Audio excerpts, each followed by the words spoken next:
Dear students, Assalamu alaikum. In the previous lecture, we translated the second unit from English textbook, class 10. Today, we are going to do MCQs and exercise of this unit. Glossary: Association, वाबस्तगी, ताल्लुक, मुंसलिक, celebration, तकरीब, जश्न, customary, रिवाज, आम रिवाज, मामूल, रस्म, gatherings, इज्तमाआत, gathering एक इज्तमा और गैदरिंग बहुत से इज्तमाआत, ल्यूनर कमरी, चांद का, पार्टेक, शिरकत करना, शरीक होना, रिसिपिएंट, वसूल करने वाला या वसूल कुनिंदा, रीइनविगरेट, मजबूत करना, ताज़ा दम होना, सिंपलाइज, अलामत होना, ट्रेड्स, खसूसियात। कैवलरी: give the meaning of each word, हर लफ्ज़ का मतलब बताएं, as use in the lesson, जैसे सबक में इस्तेमाल किया गया, यानी जो मीनिंग सबक में यूज़ किए गए हैं वही मीनिंग्स में बताएं। गैदरिंग्स, इज्तिमाआत, कस्टमरी, रिवाज, थारोली, मुकम्मल तौर पर, कॉमन प्लेस, मामूल, पार्टेक, शिरकत करना, शरीक होना, ट्रेड्स, खसूसियात, रीइनविगरेट, ताज़ा दम होना या मजबूत बनाना। फॉर्म नाउन्स, नाउन बनाएं, फॉर्म बनाएं, फॉर्म नाउन्स, नाउन बनाएं फ्रॉम द गिवन वर्ड्स, दिए हुए लफ्ज़ों से, एंड यूज़ द नाउन्स, और उन नाउन्स को यूज़ करें इन सेंटेंसेस में। अब सेलिब्रेट ये वर्ड है और ये वर्ब है। आमतौर पर जिस वर्ड के आखिर में RATE हो वो वर्ब होता है, आमतौर पर, ज़रूरी नहीं है। तो सेलिब्रेट का मतलब होता है मनाना, जश्न मनाना, ठीक है, या तकरीब मनाना, जश्न मनाना, और सेलिब्रेशन का मतलब होता है जश्न। तो जिसके आखिर में TION आए वो हमेशा नाउन होता है, ठीक है। गैदर, इकट्ठा करना, ये वर्ब है और इसका नाउन बनता है गैदरिंग, ING लगा देने से नाउन बन जाता है। देखिए मुख्तलिफ तरीका है, वहाँ पर TION लगाया तो नाउन बन गया और यहाँ पर ING लगाएंगे तो नाउन बन जाएगा। अब ये वो गैदर भी वर्ब था, गैदर, तो गैदर से गैदरिंग हो गया। सेलिब्रेट वर्ब था और सेलिब्रिटी ये इसी से निकला है, सेलिब्रिटी, मशहूर लोग जो होते हैं उन्हें बोलते हैं सेलिब्रिटी। गैदर वर्ब है, गैदरिंग नाउन है। सिंबॉलिक एडजेक्टिव है और इसका नाउन होता है सिंबल। प्रॉस्पर का होता है फलना फूलना, ये वर्ब है, फलना फूलना वर्ब है और इसका नाउन होता है प्रॉस्पेरिटी। तो इसके साथ ITY लगा देंगे तो ये नाउन बन जाएगा। और इसका एडजेक्टिव होता है prosperous, prosper verb, prosperous adjective और प्रॉस्पेरिटी नाउन। डेकोरेट, जैसे मैंने आपको बताया था, जिसके आखिर में RATE हो वो आमतौर पर वर्ब होता है, जैसे सेलिब्रेट था इसी तरह से डेकोरेट, उसके आखिर में RATE है, इसके भी आखिर में RATE है, तो ये भी वर्ब है वो भी वर्ब, तो इसका भी वैसे बनेगा, TION लगा दें, E हटाकर TION लगा दें तो डेकोरेशन। सजावट, डेकोरेट सजाना, सजावट करना, और डेकोरेशन सजावट। इनकरेज, हौसला अफजाई करना, हौसला बढ़ाना, हिम्मत बढ़ाना, और इनकरेजमेंट, हौसला, हिम्मत, ये ना हो जाएगा। इसके अब हमने इन्हें सेंटेंसेस में हमने यूज़ करना है, यानी गैदरिंग को, सेलिब्रेशन को, गैदरिंग को, सिंबल को, प्रॉस्पेरिटी, डेकोरेशन और इनकरेजमेंट को हमने सेंटेंसेस में यूज़ करना है। मैंने हर वर्ड के दो सेंटेंसेस बनाए हैं ताकि आपको आसानी रहे, जो आपको आसान लगे आपने वो लिख लेना है।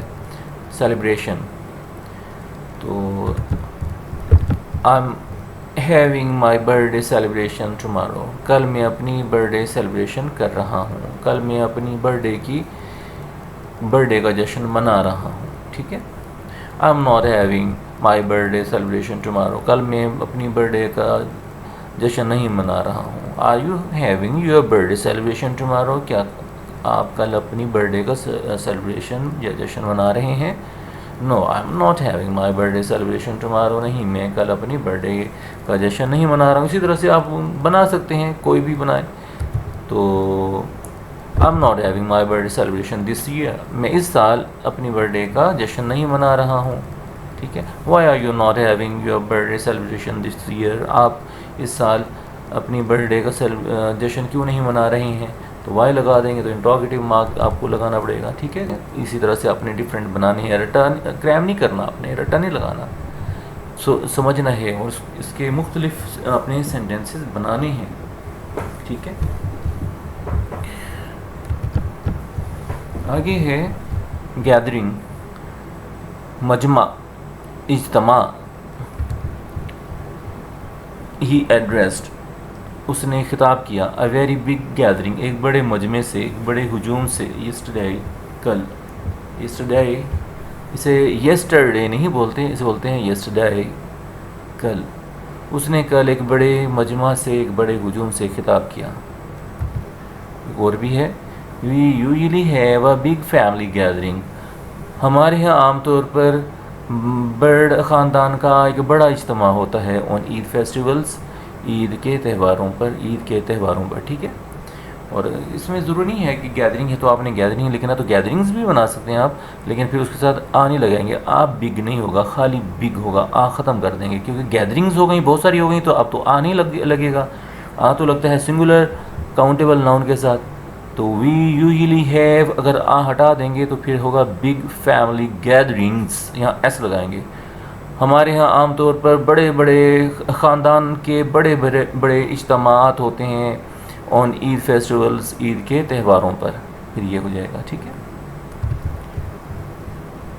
सिंबल, अलामत। The dove is considered as, फाख्ता समझी जाती है। कंसीडर एज़, कंसीडर के बाद हमेशा एज़ आता है, और एज़ का मतलब आपने बतौर नहीं के लिखना, के तौर पर नहीं लिखना, क्योंकि ये कंसीडर के बाद इंग्लिश में ये हमेशा कंसीडर के साथ ये लफ्ज़ जुड़ा हुआ होता है, कंसीडर के बाद फ़ौरन एज़ आता है। तो अगर उसके बाद the dove is considered as the symbol of peace, फाख्ता, आपने देखा है ना परिंदा, एक फाख्ता ग्रे कलर का होता है, फाख्ता को समझा जाता है द सिंबल ऑफ पीस, अमन की अलामत, फाख्ता को अमन की अलामत समझा जाता है। और इसी तरह से the symbol of oxygen is O, oxygen का सिंबल अलामत ओ है। प्रॉस्पेरिटी, खुशहाली, प्रॉस्पर खुशहाल होना, फलना फूलना, और प्रॉस्पेरिटी खुशहाली। May Allah bless you with good health, अल्लाह करे, अल्लाह आपको अच्छी सेहत से नवाजे, प्रॉस्पेरिटी खुशहाली से नवाजे, एंड पीस ऑफ माइंड, और ज़हनी सुकून से नवाजे। तो अल्लाह आपको अच्छी सेहत, खुशहाली और ज़हनी सुकून से नवाजे, आमीन। Decoration, he is expert in interior decoration, वो इंटीरियर डेकोरेशन का एक्सपर्ट है। तो ये नहीं कहना का है तो ऑफ नहीं लगाना आपने, ही इज़ एक्सपर्ट इन होता है हमेशा, एक्सपर्ट के बाद हमेशा इन आता है। He is expert in interior decoration, वो अंदरूनी सजावट का माहिर है। She is not interested in interior decoration, वो इंटीरियर डेकोरेशन में दिलचस्पी नहीं रखती, उसे इंटीरियर डेकोरेशन में कोई दिलचस्पी नहीं है, अंदरूनी सजावट में कोई दिलचस्पी नहीं है। इनकरेजमेंट, हौसला अफजाई। माई टीचर्स अप्रिशिएशन, अप्रिशिएशन क्या वर्ड है, अप्रिशिएशन, बोलिए अप्रिशिएशन, मेरे टीचर की अप्रिशिएशन तारीफ़ नहीं, यानी मेरे टीचर ने मेरी तारीफ़ कर दी। Is always a great source, हमेशा एक बड़ा ज़रिया होता है ऑफ इनकरेजमेंट फॉर मी, मेरे लिए हौसला अफजाई का हमेशा एक बड़ा ज़रिया है। मेरे टीचर की तारीफ़, यानी मेरा टीचर जो मेरे लिए तारीफ़ करता है ना, वो मेरे लिए हौसला अफजाई का एक बहुत बड़ा हमेशा एक हौसला अफजाई का हमेशा एक बहुत बड़ा ज़रिया होता है, यानी उससे क्या होता है, मेरी हौसला अफजाई होती है। ठीक है, my teachers appreciation is always a great source of encouragement for me. अब है रीडिंग कम्प्रीहेंशन, एनालिसिस, इसे क्या बोलेंगे, एनालिसिस। तज्जिया of patterns of text organisation, text organisation का जो पैटर्न है यहाँ पर, उसका एनालिसिस यहाँ पर कर रहे हैं। तो चूज़ द करेक्ट ऑप्शंस, यहाँ पर ऑप्शंस दिए हैं, उसमें जो करेक्ट ऑप्शंस होगी वो आपने चूज़ करनी है। Chinese new year falls somewhere नहीं है, समवेयर कहाँ पर होता है, हाँ जी, C option, between January 21 and February 20th। Paragraph 1 gives general details of festivals, general details दे रहा है, या specific details of Chinese new year, या general details of new year celebration. General details है न्यू ईयर सेलिब्रेशन की, या festival की general details हैं, या चाइनीज़ न्यू ईयर की स्पेसिफिक डिटेल्स हैं। हाँ, ये सिर्फ चाइनीज़ न्यू ईयर के बारे में स्पेसिफिक डिटेल्स हैं, ख़ास डिटेल्स से बता रहा है। ठीक है, तो इसका ऑप्शन क्या होगा, B. It is customary for families to thoroughly clean their houses before the first day of the new year, on the first day of the new year, on the second day of the new year। अब ख्याल करना है आपने, on the first day of the new year नहीं लिखना, यानी first year पर सफाई सुथराई नहीं करनी है, बल्कि before the first day of new year. ठीक है, ये हमने पढ़ा था। Hanging up signs and posters, अलामात और पोस्टर्स को का अवेज़ा करना on doors and windows means, इसका क्या मतलब है, लव एंड सिंसेरिटी, क्या वर्ड है, सिंसेरिटी, या केयर एंड अफेक्शन है, मोहब्बत और ख्याल और मोहब्बत है, या लक एंड हैप्पीनेस है, हमने क्या पढ़ा था, गुड, लक एंड हैप्पीनेस, सी। अब है एनवलप्स, ये एनवलप्स है, एनवेलप्स नहीं है, एनवलप्स। ठीक है, envelopes are not to be opened until, envelopes उस वक्त तक नहीं खोले जाते जब तक, कब तक, the giver has left the home of the recipient, नहीं देने वाला नहीं बल्कि लेने वाला, the recipient has left the home of the giver, जब तक वसूल कुनिंदा लेने वाला देने वाले के घर से चला न जाए। ठीक है, द रिसिपिएंट हैज़ लेफ्ट, लेने वाला चला न जाए, the home of the giver, देने वाले के घर से। नेक्स्ट देखें कलेक्टिव नाउन्स। कलेक्टिव नाउन्स क्या होते हैं कि उनके अंदर बहुत से, मतलब बज़ाहिर तो वो सिंगुलर लग रहे होते हैं, उनके साथ एस वगैरह नहीं लगा हुआ होता, लेकिन उनके अंदर बहुत से लोग शामिल होते हैं। जैसे गैंग, गैंग क्या होता है, आमतौर पर ये डाकुओं का गैंग होता है, चोरों का गैंग होता है, नेगेटिव मीनिंग्स में ये आता है गैंग। ठीक है, तो ग्रोह, बहुत सारे चोर मिल जाए तो उन्हें गैंग बोलेंगे, तो गैंग्स नहीं होगा, गैंग ये प्लूरल है। इसी तरह से क्राउड भी बहुत सारे लोग मिल जाएं तो क्राउड बनेगा। कमेटी में भी बहुत से लोग शामिल हों तो वो एक कमेटी बनती है। इसी तरह से क्लासरूम में देखें, बहुत से बच्चे हों तो फिर क्लास बनती है। क्रू, अमले में भी बहुत से लोग होते हैं। ऑडियंस, सामीन में भी बहुत से लोग होते हैं। फैमिली, ख़ानदान। अब देखिए ख़ानदान में इसकी प्लूरल तो बनती है वैसे फैमिलीज़, लेकिन ख़ानदान में यहाँ पर ये फैमिली सिंगुलर है, लेकिन इसके अंदर बहुत से लोग होते हैं। फैमिली में कितने लोग होते हैं, बहुत सारे लोग होते हैं ना, तो ये भी कलेक्टिव नाउन्स। तो यहाँ पर जो भी ब्लैंक्स है वहाँ पर आपने लगाना है। It is typical for a Chinese family to make 8 to 9 dishes. उन्हें पढ़ा था चाइनीज़ फैमिली के लिए ये रिवायत है चाइनीज़ फैमिली की कि वो 8 से 9 डिशेज़ बनाते हैं। अगला था द अपलॉडिड। अपलॉडिड क्या होता है? हार्टली, दिल खोल कर दाद देना। ये देखें HEART हार्ट, और TIT नहीं बोलना आपने इसको। स्पेलिंग के लिहाज से प्रोनंसिएशन नहीं होती कभी भी, ये याद रखिएगा आप।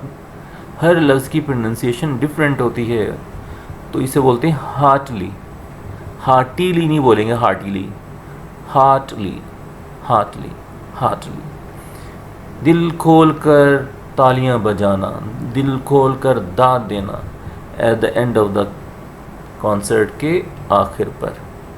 तो किसने तालियां बजाई? ऑडियंस ने। इसी तरह से has just had a physics lesson. किसने? गुड, क्लास ने। क्लास ने अभी अभी फिज़िक्स का लेसन लिया है। रॉबर्ट्स, रॉबर्ट्स के साथ कौन आएगा? गैंग आएगा, ठीक है। The gang of Roberts was arrested. Roberts का गैंग गिरफ्तार कर लिया गया बाय द पुलिस के हाथों। All people gathered at the accident site. जाए हादसा पर जमा हो गए। कौन जमा हो गए? क्राउड ऑफ पीपल, ठीक है। क्राउड ऑफ पीपल, लोगों का हुजूम जाए हादसे पर जमा हो गया। The took many important decisions. कौन डिसीजंस लेता है? ज्यूरी या कमेटी। कमेटी जो है ये सिंगुलर भी यूज़ होती है और प्लूरल भी यूज़ होती है। तो जहाँ पर वो मुत्तफिक हो रहे हों ज्यूरी और कमेटी, वहाँ पर सिंगुलर यूज़ होते हैं। जहाँ पर कमेटी के अरकान में या ज्यूरी के अरकान में इख्तलाफ पाया जाए, मुत्तफिक ना हो रहे हों, तो फिर वो प्लूरल यूज़ होती है। तो हम पढ़ेंगे इसे डिटेल के साथ। तो the committee took many important decisions. Committee ने बहुत से अहम फैसले किए एट इट्स मंथली मीटिंग, अपनी माहाना मीटिंग में। तो यहाँ पर एट इट्स आ रहा है, अपनी यहाँ पर सिंगुलर यूज़ हो रहा है क्योंकि यहाँ पर इन्होंने फैसले किए, इख्तलाफ नहीं किया। अगर इख्तलाफ करते तो फिर एट देयर मंथली मीटिंग आता, THEIR, प्लूरल बन जाता, ठीक है, ये याद रखिएगा। The crew of Pakistan air force, crew अमला, पाकिस्तान एयरफोर्स का अमला, लुक्ड स्मार्ट दिखाई दे रहा था इन देयर यूनिफॉर्म, अपने यूनिफॉर्म में। अब देखिए इन इट्स यूनिफॉर्म नहीं आएगा, बहुत सारे लोग हैं ना, तो इन देयर यूनिफॉर्म, अपने यूनिफॉर्म में। यूज़ ऑफ मस्ट और मसंट। मस्ट आता है स्ट्रॉन्ग ऑब्लिगेशन के लिए, बहुत ज़्यादा ज़ोर देने के लिए, लाजमी के मीनिंग्स में। और मसंट ये स्ट्रॉन्ग प्रोहिबिशन। ये एच साइलेंट है, इसके अंदर एच साइलेंट है, प्रोहिबिशन नहीं होता, ये है प्रोहिबिशन। प्रोहिबिशन कौन होता है? ममानियत, मना करना, यानी बहुत ज़ोर देकर जब मना किया जाए तो उसमें मसंट लगा, यानी आपको हरगिज़ नहीं ऐसा करना चाहिए। और अगर आपने मना नहीं करना, ज़ोर देना है, तो आपने लाजमी ऐसा करना चाहिए तो मस्ट लगाएंगे, लाजमी ऐसा नहीं करना चाहिए तो मसंट लगाएंगे, ठीक है। बहुत ज़ोर देना पड़ता है दोनों सूरतों में, मना करने में भी ज़ोर देना है और रोकने में भी ज़ोर देने के लिए मस्ट और मसंट यूज़ करते हैं। और शुड जो है उसमें उसके अंदर इतनी सख्ती नहीं होती, चाहिए, हाँ ठीक है, यू शुड गो देयर, आपको वहाँ जाना चाहिए, एक मतलब बता रहे हैं कि ठीक है चले जाएं तो ठीक है, नहीं है तो ना जाएं। लेकिन जहाँ पर देखें आपको अपने पेरेंट्स का हुक्म मानना चाहिए, तो आप हुक्म लाजिम मानना चाहिए, तो यहाँ मस्ट लगाएंगे, ठीक है। अगर मैं कहता हूँ आपको लाहौर जाना चाहिए, हाँ आपकी मर्ज़ी है जाए ना जाए, तो वहाँ पर मैं मस्ट नहीं लगाऊंगा, वहाँ शुड लगाऊंगा, ठीक है। तो ये फ़र्क होता है। तो all cleaning must be finished, पूरी सारी की सारी सफाई सुथराई लाजमी तौर पर मुकम्मल हो जानी चाहिए। बिफोर न्यू ईयर्स डे, नए साल के दिन से पहले पहले, नए साल के दिन से पहले पहले तमाम सफाई सुथराई लाजमी तौर पर ख़त्म हो जानी चाहिए। ये किन का रूल है? ये इनका चाइनीज़ का रूल है, ठीक है। अब स्ट्रॉन्ग प्रोहिबिशन में क्या है? प्रोहिबिशन यानी मसंट।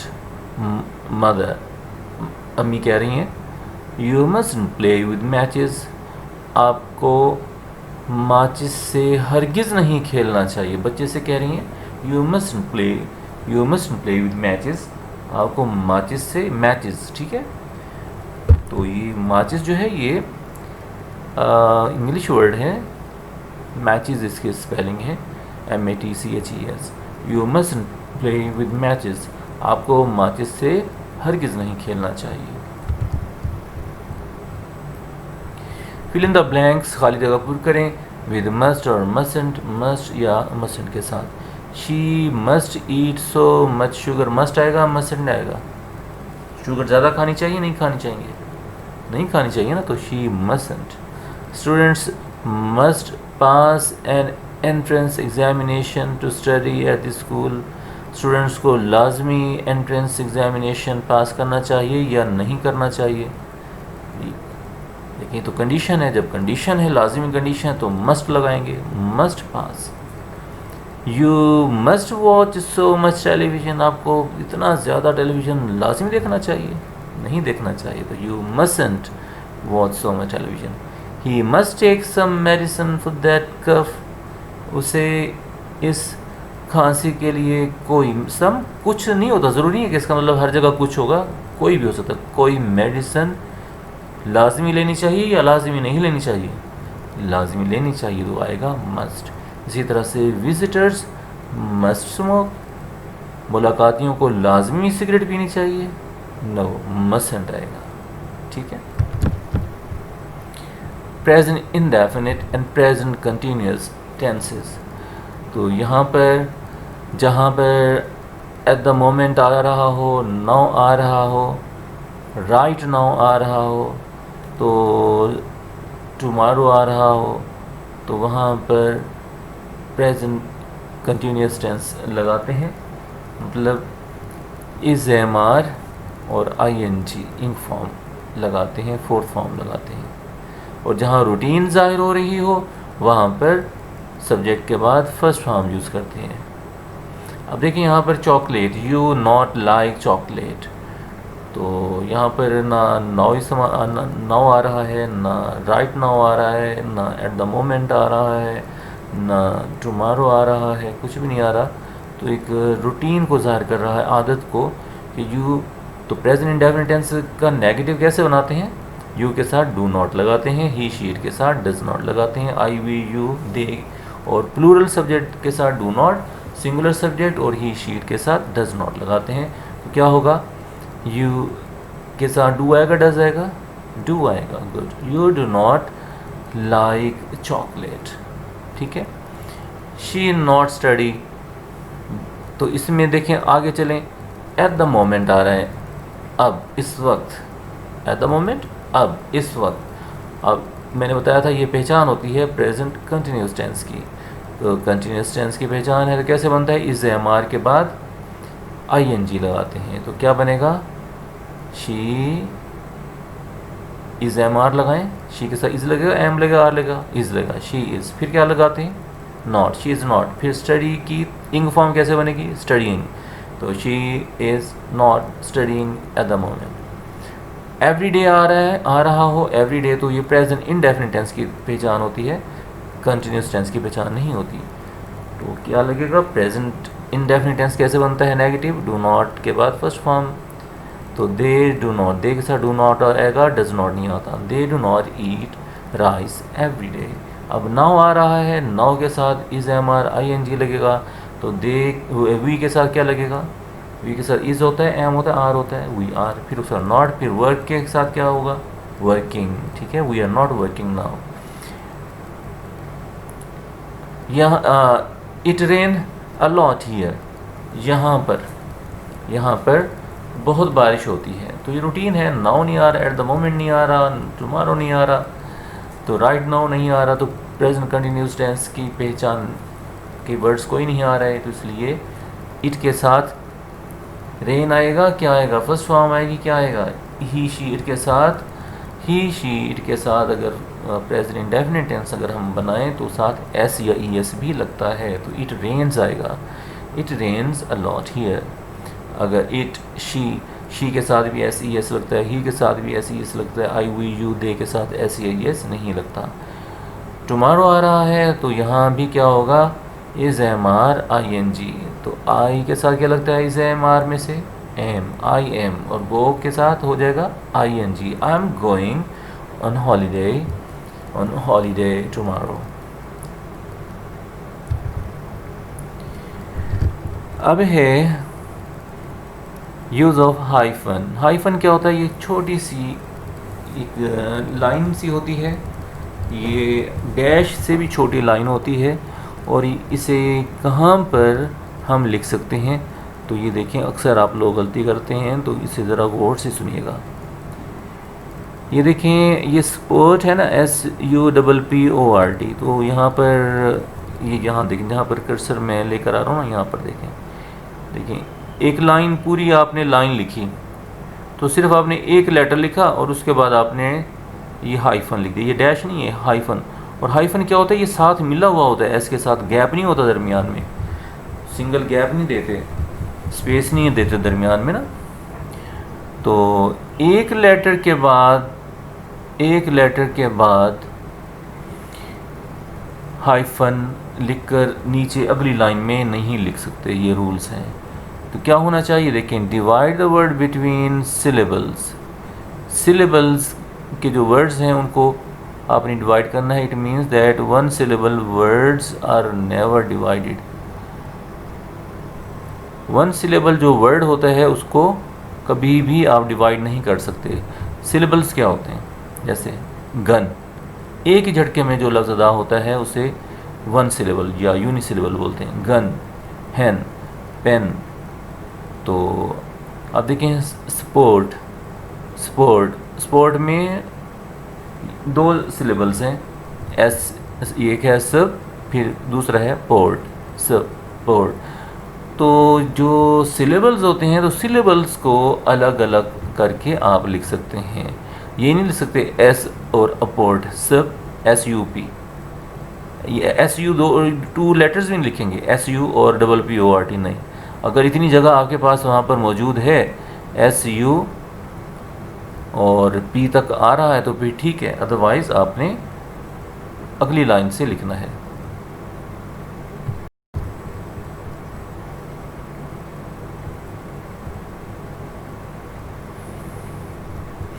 तो एक इसके अंदर सब पोर्ट, ये दो हैं, तो ये सब तक आपने लिखना है, उसके बाद आपने ये हाइफन लगाना है। ये नहीं करना कि ये जो हाइफन है इसको दूर ले जाए, नहीं, ये छोटा सा लगाएं और उसके साथ ही लगाएं, फिर इस तरफ नहीं लगाना नीचे, फिर यहाँ पर लिख दें पोर्ट। इस सूरत में लिखा जा सकता है। और दूसरा, इस तरह से भी आपने नहीं लिखना कि आपने SUP लिखा, ये एक सिलेबल तो आपने लिख लिया सब, और दूसरा पोर्ट, और जो हाइफन है वो इसके साथ नीचे लेगा, इसके साथ नहीं लिखना, इसके साथ ऊपर लगाना है, यानी यूँ, जैसे ये लिखा हुआ है और ये लिखा हुआ है, इस तरह से लिखना है।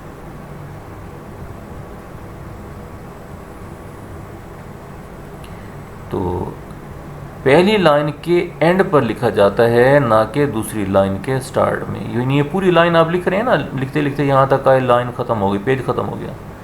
तो अगर इतने लेटर्स हों कि एक सिलेबल मौजूद वहाँ पर आप लिख सकते हैं, तो एक सिलेबल लिखें, और लिखने के बाद यहाँ पर एंड में हाइफन लिखें, और नीचे जाकर फिर अगली नई लाइन में फिर अगला दूसरा सिलेबल लिखें। उसके साथ ये नहीं लिखना आपने हाइफन पहली वाली लाइन के साथ लिखना है। थर्ड रूल है, कुछ वर्ड्स ऐसे होते हैं, प्रीफिक्सेस और सफिक्सेस होते हैं, प्रीफिक्सेस और सफिक्सेस। तो सफिक्सेस और प्रीफिक्सेस वो होते हैं जो किसी वर्ड से पहले आते हैं, और सफिक्सेस वो होते हैं लाह के जैसे बोलते हैं जो बाद में आते हैं। तो अगर कुछ ऐसे वर्ड्स हों तो उन पूरे वर्ड्स के दरमियान में ये हाइफन आएगा। अब जैसे इंटरनेशनल है तो ये इंटर एक वर्ड है और दूसरा है नेशनल। तो इंटर ये प्रीफिक्स है, तो इंटर पूरा लिखना पड़ेगा आपको। ये नहीं लिख सकते आई एन इन, एक तो सिलेबल बन गया, आप कहेंगे एक तो सिलेबल है आई एन इन, हमने यहाँ पर आई एन इन लिख कर, ये देखें जैसे ये लिखा हुआ है आई एन इन लिख कर आगे आपने हाइफन लिख दिया। तो आपने कहा कि आपने तो कहा था कि एक ही, अगर एक सिलेबल अगर बन रहा है कम से कम एक सिलेबल हो, हमने एक सिलेबल लिखा और बाकी हमने आगे लिख दिया। नहीं, क्योंकि यहाँ पर क्या है, अब इंटर है, इंटर अलग है, ये है प्रीफिक्स, और नेशनल अलग है। पूरा इंटर अगर यहाँ पर ऊपर वाली लाइन में आ सकता है तो पूरा इंटर लिखकर फिर उसके बाद ऐसे हाइफन लगाएं, फिर नीचे नेशनल लिखें। अगर पूरा ये पांचों लफ्ज़ लेटर ऊपर नहीं आ रहे तो फिर आप ऊपर ना लिखें, सारे ही नीचे लेकर जाएं। या तो लिखना तो इतने लेटर अगर आ रहे हैं तो लिख सकते हैं, अदरवाइज़ आप नीचे लिख कर नीचे ले जाएं। इसी तरह से जो प्रोनाउंस, ये प्रॉपर नाउन्स होते हैं या एडजेक्टिव्स होते हैं, प्रॉपर नाउन्स या एडजेक्टिव्स। मसलन आपका नाम है तो ये नहीं लिखना कि आपने आधा नाम ऊपर वाली लाइन में लिख दिया और जगह नहीं थी, बाकी जो नाम है आपने आधा नीचे लिख दिया, ऐसा भी नहीं। इसी तरह से पाकिस्तान, ये भी प्रॉपर नाउन है, आधा ऊपर लिखा आधा नीचे। पाकिस आप कहेंगे पाकिस, पाकिस ये दो सिलेबल बन रहे हैं और एक सिलेबल जो है नीचे हमने लिख दिया, नहीं, ये प्रॉपर नाउन है। इसी तरह से संडे, ये भी प्रॉपर नाउन्स हैं। इसी तरह से मुल्तान अपना नाम है, कुछ भी है वो आपने इकट्ठे लिखना, जगह नहीं बन रहे तो अगली लाइन में लिखें। फिफ्थ है there should be at least 2 letters plus the hyphen on the first line. पहली लाइन में कम से कम 2 लेटर होने चाहिए। अगर ये प्रीफिक्सेस और सफिक्सेस वगैरह नहीं है ना, ऐसे कोई वर्ड है जैसे देखें ये स्पोज्डली आ गया। अब स्पोज्डली इसके साथ कोई ना प्रीफिक्स है ना सफिक्स है, तो एक ही वर्ड है। तो ये नहीं कर सकते कि हमने एक ही लेटर यहाँ पर लिखा, एक ही लेटर लिखा और उसके साथ हमने हाइफन लगा दिया और बाकी सारे लेटर्स हम नीचे लिखें। एक लेटर लिखने की क्या ज़रूरत है, सारा ही नीचे जाकर लिखें। इसके लिए कम से कम 2 लेटर्स का लिखना ज़रूरी है। अब आप लिखेंगे 2 लेटर एस यू, अब एस यू लिखेंगे तो अब ये क्या बनेगा, आप उसे बोलेंगे सू, सू लिखेंगे, एस यू सू बोलेंगे, और आगे पोस्टली। तो ये लफ्ज़ क्या है, ये है सपोज्ड। तो एस यू पी, कम से कम ये एस यू पी ये तीनों मिलेंगे तो एक सिलेबल बनेगा सपोज। तो एस यू पी लिख कर फिर आप पोस्टली नीचे लिख लें यूँ, ठीक है।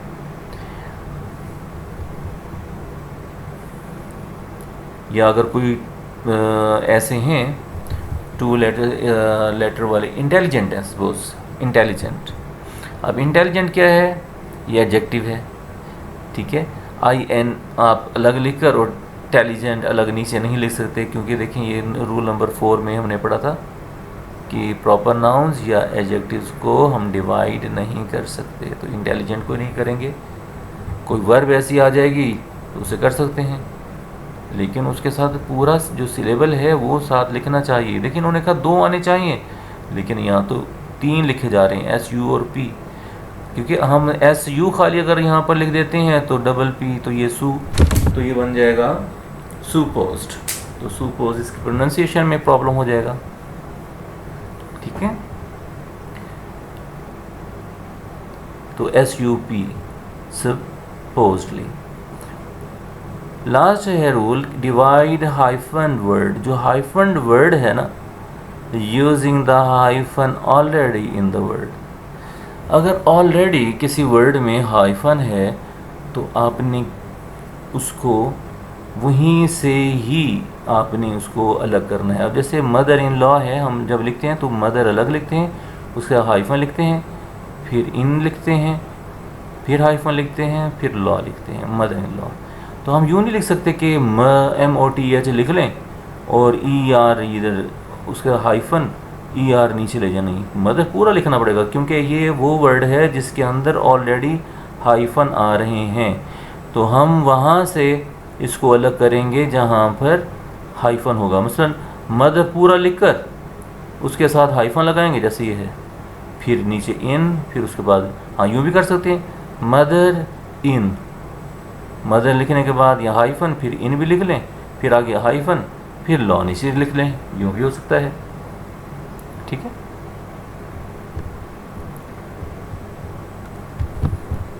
लास्ट है primary stress and secondary stress. तो इब्तदाई स्ट्रेस एंड सेकेंडरी स्ट्रेस और सानवी स्ट्रेस, ये स्ट्रेस जो हैं ये बहुत इम्पॉर्टेंट हैं आपकी प्रोनाउंसिएशन के हवाले से।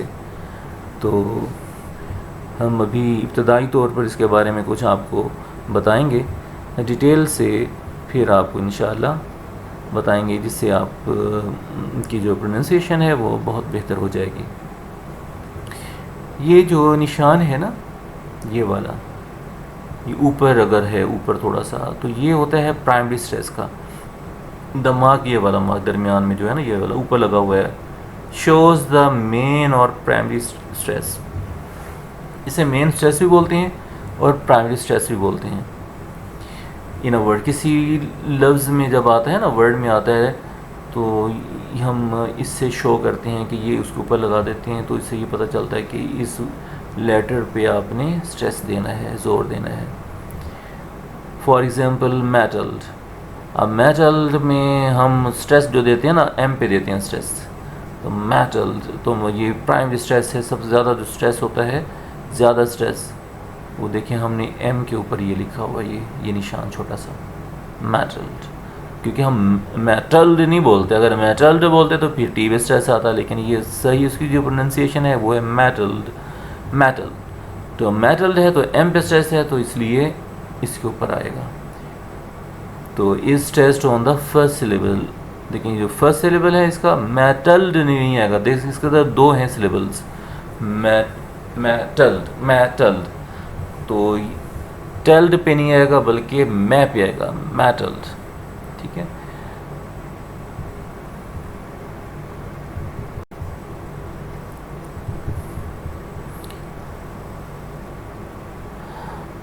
इसे आप बोलते हैं beautiful.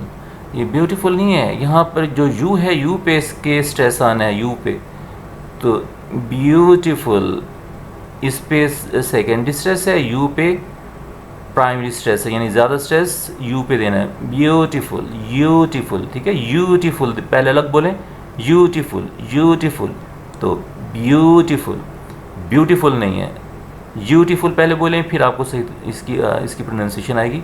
Beautiful, beautiful, beautiful, beautiful, beautiful. ठीक है। इसी तरह से बी पे, अब यहाँ पर कौन सा है, बी पे सेकेंडरी है और यू पे प्राइमरी स्ट्रेस है। अब ये आइडिया नहीं है, आइडिया अगर आप बोलेंगे तो आई पे स्ट्रेस है। अब ये आप कहेंगे कि हमें क्या पता कहाँ पर आना है, ये आपको हर वर्ड के बारे में उसकी प्रोनाउंसिएशन और उसका जो स्ट्रेस है वो देखना पड़ेगा। ठीक है। तो इतना नहीं है, आप कुछ सीखेंगे तो उसके बाद बाकी जो है वो आहिस्ता आहिस्ता आप सीखते रहेंगे और समझ आ जाएगी आपको। अब देखें, इसमें ये छोटा सा वर्ड है लेकिन इसके अंदर दो स्ट्रेस आ रही हैं, एक आई पे आ रहा है और एक डी पे आ रहा है। आई पे कौन सा स्ट्रेस आ रहा है, प्राइमरी कम, ये सेकेंडरी कम वाला, और डी पे आ रहा है प्राइमरी ज़्यादा बड़े वाला। तो आइडिया, तो आइडिया नहीं है, आइडिया हम बोलते हैं idea, idea, idea, idea, D पे स्ट्रेस देना है, डिया, डिया बोलें, डिया, डिया, डिया, डिया, डिया, आइडिया, आइडिया। ठीक है। अब ये वाला जो आगे जो वर्ड्स आ रहे हैं, कुछ ऐसे वर्ड्स थे जो मतलब बहुत कॉमन है, मैं इसलिए चाह रहा था कुछ आपको एक बता दूं, इसको आपने प्रोनाउंस करना है। अब ये संडे, यहाँ स्ट्रेस एक ही है बस, संडे। जितने भी हफ्ते के दिन हैं उन सब में एक एक स्ट्रेस आएगा, संडे, मंडे एम पे स्ट्रेस, ट्यूसडे टी पे stress, Wednesday, Wednesday, day, Wednesday, Thursday, Friday, Saturday नहीं है ये, सैटरडे, टी, कुछ बच्चे इसको ना सैटरडे बोलते हैं, ये चे की आवाज़ नहीं बल्कि टी की आवाज़ देगा, सैटरडे, सैटरडे, सैटरडे, ठीक है। Sunday, Monday, Tuesday, Wednesday, Wednesday नहीं है ये, ना ही वेनसडे है, ये है वेंसडे, थर्सडे, फ्राइडे, सैटरडे। अच्छा, ये इन्हें बोलते हैं ऐसे संडे करके, लेकिन ये जो नीचे है ना, ये इसे डे नहीं बोलते, इसे डे, इससे डे नहीं करके बोलेंगे, इसे डे बोलेंगे, डे, लेकिन इसे बोलेंगे डे, इसे भी बोलेंगे डे। और इसका यहाँ पर टी पे स्ट्रेस नहीं है, इसके डी पे स्ट्रेस है। टुडे, टुडे, इसे टू डे नहीं बोलेंगे, टू बोलेंगे तो टी पे स्ट्रेस आ जाएगा, जो गलत हो जाएगा, टू डे। और टू डे का मतलब हो जाएगा 2 दिन, मीनिंग अजीब होता है, तो कुछ लोग ऐसे बोलते हैं टू डे, टू डे नहीं होता, टू पे स्ट्रेस नहीं देना, डी पे स्ट्रेस देना है, टुडे, टुडे। इसी तरह से यहाँ पर डी पे स्ट्रेस नहीं है, यहाँ पर वाई पे स्ट्रेस है। देखिए कितना ये छोटा वर्ड है और उसके ऊपर 2 स्ट्रेस आ रहे हैं, डी पे आ रहा है प्राइमरी और इस पे सेकेंडरी, लेकिन यहाँ पर वाई पे एक स्ट्रेस आ रहा है, यस्टरडे, यस्टरडे, ये नहीं बोलना यस्टरडे, यस्टरडे नहीं बोलना इसको, यस्टरडे, वाई पे स्ट्रेस देना है आपने, यस्टरडे एक स्ट्रेस है। और ये टुमारो, एम पे स्ट्रेस देना है, इस, और टी पे सेकेंडरी है और एम पे प्राइमरी स्ट्रेस है, टुमारो। अब ये देखिए इनविटेशन, 4 सिलेबल्स हैं, तो ऐसे अगर हो ना, ऐसे इस वज़न पर, तो शन से पहले वाला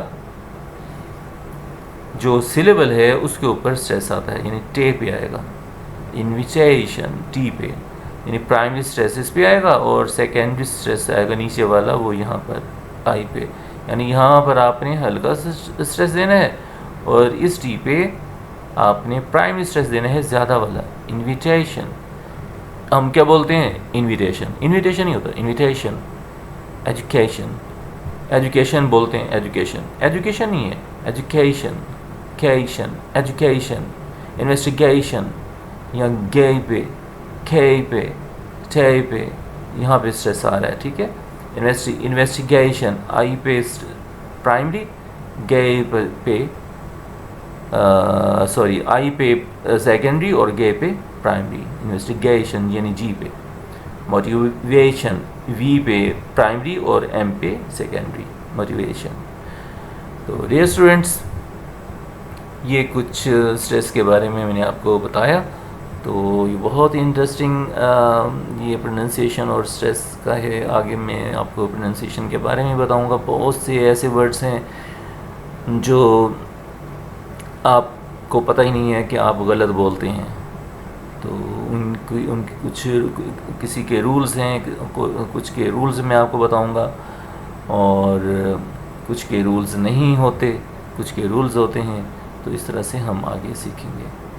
तो ये एक्सरसाइज आपने ये वीडियो 2-3 दफ़ा देखेंगे तो आपको आपके कॉन्सेप्ट क्लियर हो जाएंगे, ठीक है।